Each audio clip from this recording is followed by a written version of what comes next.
Welcome to NFL Power Rankings presented by U.S. Army. In addition to JJ, we have the man who's been responsible for these rankings over the last 8 years, Elliot Harrison. Tease us, sir, will you please? I think I will. Listen, today we're going to still sort out the NFC East and those Thanksgiving Day games. We also are going to sort out, was that the greatest regular season game of all time we saw last night? And I think that's where we should start, Elliot, that epic showdown just down the road from us here in L.A.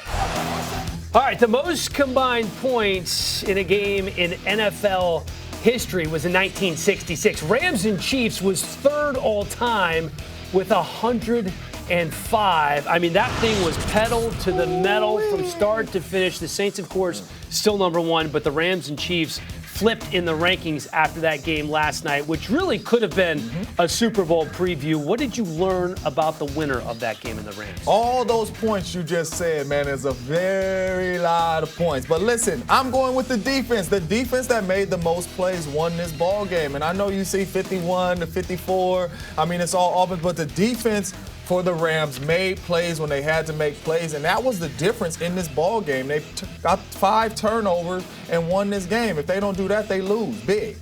Yeah, Sean McVay likes to say you have to step up with your best when the best is required, and I really felt like, Elliot, they did that in this game. You're a history buff, as we all know. Where does this rank all time among these regular season gems? You know, I tried to give it a lot of thought, and I went, okay, since the merger, I think this is number 2. Number 1 for me would be that miracle in New York, Vinny Testaverde in 2000 on Monday Night Football. Also, the miracle of the new Meadowlands, Deshaun Jackson's punt return to send you guys to the playoffs, James. But this game right here, I think, is right up there with those because you had 2 teams scoring more than 50 points. You had great defensive plays by the pass rush. And then on top of that, something I don't think we'll ever see again, a quarterback having 5 giveaways and the team still scores 51 points, man. That's unreal. That's unbelievable. There were 3 defensive touchdowns and 10 touchdown passes in that game. Insane. And there were a ton of penalties, but we don't even remember that fact because it was so exciting. All right, here's a complete look at 1 through 10. You have the Saints, the Rams, and the Chiefs, and then the Vikings rounding out the top 10.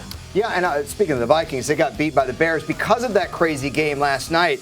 We kind of already going past what the Bears did Sunday night to the Vikings. They're impressive. Okay, a look at 11 through 20 now. 11 and 12, the Ravens and the Seahawks. And then at 20, you have the Lions. Yeah, the Lions at 20. And look at number 19 there. We were all happy about what the Titans did against the Patriots, thinking this team is going to make a move. And then they get beat 38-10. And that was with a garbage time touchdown. Absolutely. Yeah, that was just later, Eric. That was not an ideal performance for Tennessee. All right, Ravens up 1 spot to 11. Lamar Jackson looked pretty good when he ran the ball. Should they stick with Lamar if Joe Flacco is able to come back this week, Elliot? God, I want to give a sexy answer, and my heart says Lamar. My brain is telling me Joe Flacco. Look, they've won with him. He lost his job due to an injury. And bear in mind, Lamar Jackson's playing the 32nd ranked defense in the league last week. You should have went with the sexy answer, because that's where I'm going. I'm going Lamar Action Jackson. Listen, I know defensive coordinators got bags under their eyes right now trying to put together a game plan to slow down Lamar Jackson, using his legs and throwing the football. I'm staying with Lamar if you want to keep your job down there. Hey, man, I feel like I've seen this story before. 27 times in one game, a record for rushing attempts for a quarterback. Yeah, you're mad if you're a receiver. You cannot sustain that. All right, 21 through 30. It is the pride of Ohio, the Bengals and Browns at 21 and 22, and then the Raiders rounding out the top 30, up 2 spots. Oh, man.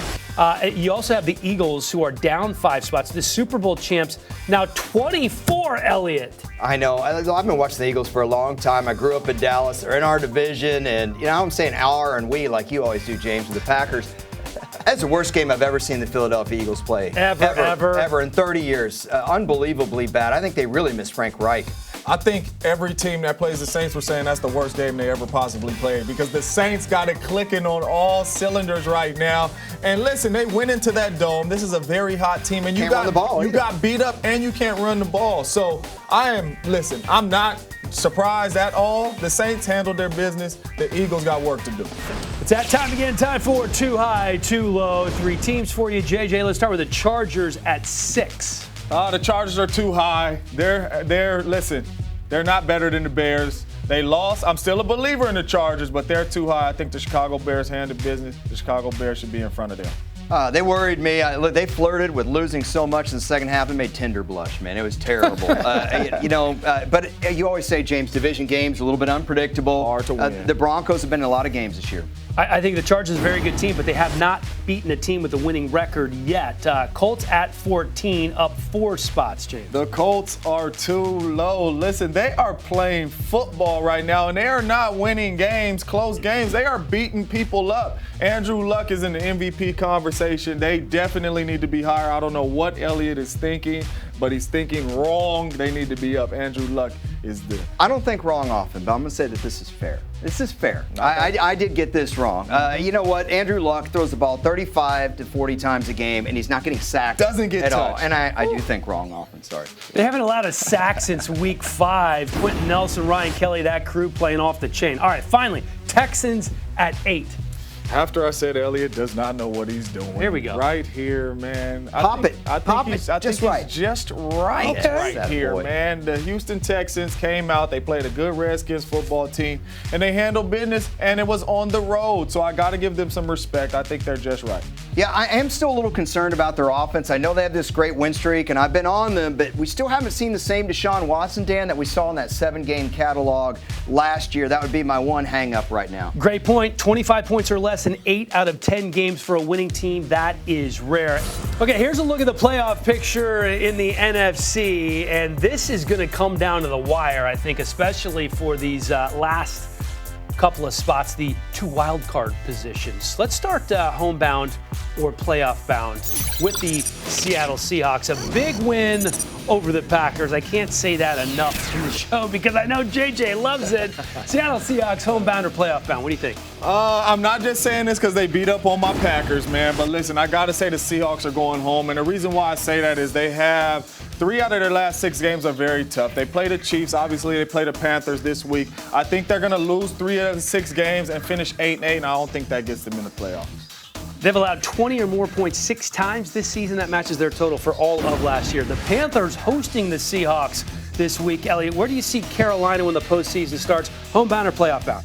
You know, I'm going to go with playoff bound, but they haven't looked good for a couple of weeks now, Dan. They got blowout against Pittsburgh, then against Detroit. They weren't able to get it done there at the end. They found themselves in a hole. But you look at their schedule and you look at the other teams. If they can beat Seattle this week, they'll be 7-4 in the driver's seat for one of those wild card seats. Much improved in the red zone this year are the Carolina Panthers, and that's paying dividends. Finally, James, the Vikings hosting your Packers Sunday night. Right now, the Vikings in 6th place, holding on to that last wild card spot. What do you think? Hey, listen, talking about schedules, they have a schedule. They got to play the Bears again. They got to play the Packers. They got to play the Patriots. I think this team is going to be home with me, sitting on the couch, watching some football, but I think they're going to be at home too.